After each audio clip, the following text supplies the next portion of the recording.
Hello friends, Tom Downey here for Chat Sports. The 2019 NBA Draft is in the books. Now we already went through our complete 2019 NBA Draft grades for every team that of course had a pick, Houston. But now we're taking a look at some more in-depth looks with some particular teams, leading off the Boston Celtics. They entered this year's draft with picks number 14, number 20, number 22, and number 51. Now, they, of course, were looking for future draft assets. That's simply what Trader Danny loves to do. But their top needs were a guard, namely point guard, and also at the center spot because Kyrie Irving, Al Horford, well, it doesn't look like those two are going to be sticking around in Boston for much longer. Now, the Celtics did end up with 4 picks, although not the 4 picks they originally had. They went Romeo Langford, Grant Williams, Carsen Edwards, and Tremont Waters. So we'll take a look here at each of those players, their notable undrafted free agent, of course, what things will look like going forward for Boston when it comes to free agency. At number 14, and maybe a bit of a surprise, Romeo Langford was the pick here out of Indiana, who no doubt has the upside to be a very good wing for the Boston Celtics. Has great size, great athleticism. He was very much banged up this past year, and that's a big red flag there for Boston. And most importantly, he only shot 27.2% from deep this past year. Now, yes, he did have a thumb injury that required surgery. I think that's a big factor as to why Langford didn't shoot well from deep, but that's not good production from 3, especially for a Celtics team and really more and more in the NBA. You need guys that shoot deep, and that was not the case there for Langford. Now, good news was he is 6'6", 215, and has a 6'11" wingspan.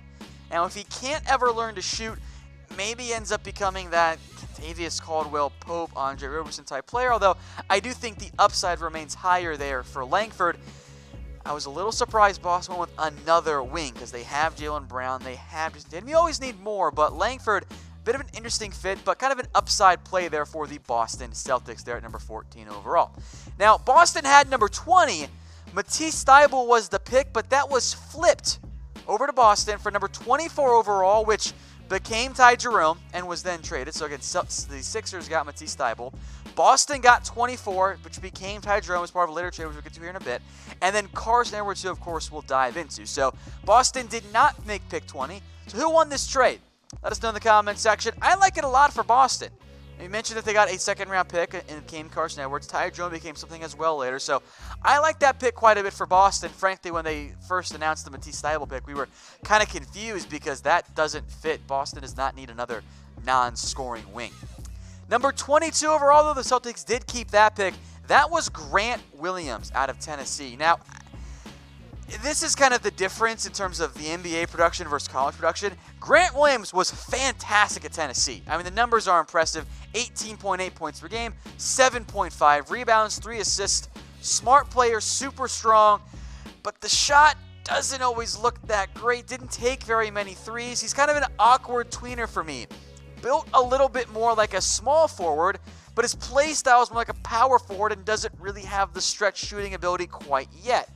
So he's got to develop a little bit more of an outside game to make it work in the NBA. Maybe he becomes a bench big as kind of a 6th, 7th man type for Boston. Not necessarily a guy that's going to become a superstar starter. Of course, what happens to be picking there at number 22 overall. Maybe you end up getting a PJ Tucker type player if you're Boston. Now, Celtics also had number 24 overall, which they did not make that pick either. They sent that 24th overall pick and center Aaron Baines, which does, by the way, free up cap space for a future first-round selection. I like that move for Boston. They couldn't bring in another pick. That didn't make a lot of sense to me. Don't have the roster spots there. So who won this trade? The Suns or the Celtics? I like Aaron Baines, but cap space was kind of needed there for Boston. It seems like Baines is on board with the trade after he opted in and then agreed to be traded there. Now, the Celtics draft night trades in total. Celtics got a 2020 first. Look at that. And it is from the Bucks, so let's just say it's 28 or whatever. Still, future first-round pick. And they got number 33 overall in exchange for Matisse Thybulle and Aaron Baines. And at number 33 overall, I actually like this pick the most out of all of them. Carsen Edwards, the undersized point guard from Purdue. He, frankly, is one of the best pure scorers in this year's draft, but of course he falls down quite a ways because he's not exactly a big dude. He's very much an undersized point guard who is a score-first point guard. But 24 points per game, this was not at like IPFW, this is at Purdue. This This is a major college basketball program against elite talent game in, game out. Edwards put up 24 points per game. You guys all saw him make impressive plays throughout the NCAA tournament there. This was my favorite pick. Yes, I know he's undersized at 6'1", 200 pounds, but Edwards will come in and I think provide some boost off the bench as a score-first guard. His upside is of a Lou Williams-type player. So let me know what you guys think in the comment section as to what was your favorite pick by the Celtics. For me, I am going Carsen Edwards. Now, Boston's current lineup, we'll go 10 deep here for you guys. Now, Smart role is for now as the point guard, because who knows what's going to end up happening there with Terry Rozier. Maybe he comes back, maybe he doesn't, maybe he starts, maybe it's Smart, whatever there. We'll put Robert Williams at center. There isn't a great fit there. I think you'll see Boston pursue a center in free agency. Nikola Vucevic could make some sense there for the Celtics.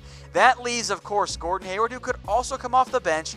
Jason Tatum, Jaylen Brown, maybe Grant Williams starts at the 4 potentially with Tatum and Brown, and we'll see about point guard and center. Hayward becomes the 6th man. Edwards off the bench. I see Langford off the bench as well. So Boston, not what we thought it was going to look like there when we sat down this time last year for the Celtics. One last pick here for Boston. That was Tremont Waters out of LSU, the point guard. Again, kind of like a Carsen Edwards type, undersized scoring guard. Look, Boston needed depth.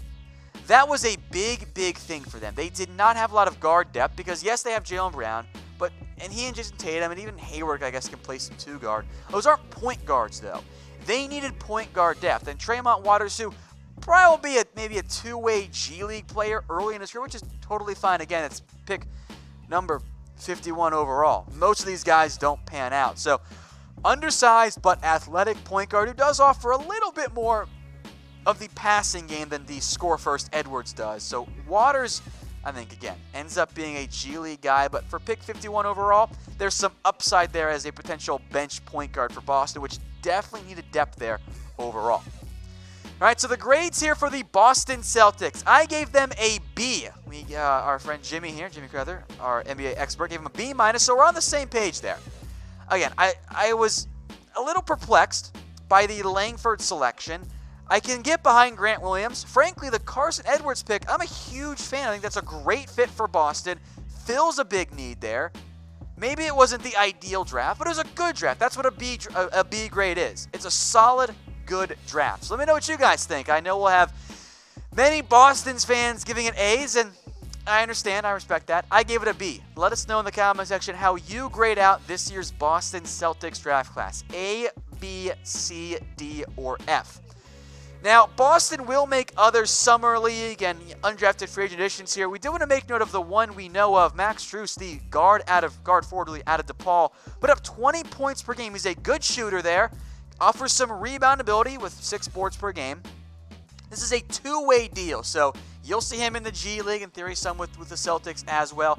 Began his career at a college in D2, worked his way up to DePaul, now signed with the Boston Celtics as one of their first, and actually their first undrafted free agent to be signed by the Celtics. So again, overall, the Boston Celtics here is an interesting situation with where we sit for Boston going forward into NBA free agency now. Because Boston, you're probably going to lose Kyrie Irving. You're probably going to lose Al Horford. Not set in stone yet by any means, but that's the likely outcome here, is that Kyrie leaves to the Nets and Horford leaves to somewhere. Which I think the one word to sum up Boston right now, it's kind of awkward. Like, of course, you have some promising young pieces in Jason Tatum, in Jaylen Brown. As Jimmy shakes his head no at me, he very much disagrees with that, but deal with it. My show right now. Kyrie's gone. Horford's gone. Who's your point guard of the future? Who's your center of the future? You have some intriguing young pieces. You're probably still going to be a playoff team, or at least a borderline playoff team. But you didn't really add that impact help yet. Maybe that comes in free agency. I think center is a big focal point there for the Boston Celtics. So not a disastrous bad team by any means. But when we sat down around this time last year, it was, dude, Boston's got Tatum and Brown and Horford and Kyrie. They're going to win the East. Then they didn't win 50 games. Now they're going to lose Kyrie. So a very interesting position going forward for the Boston Celtics.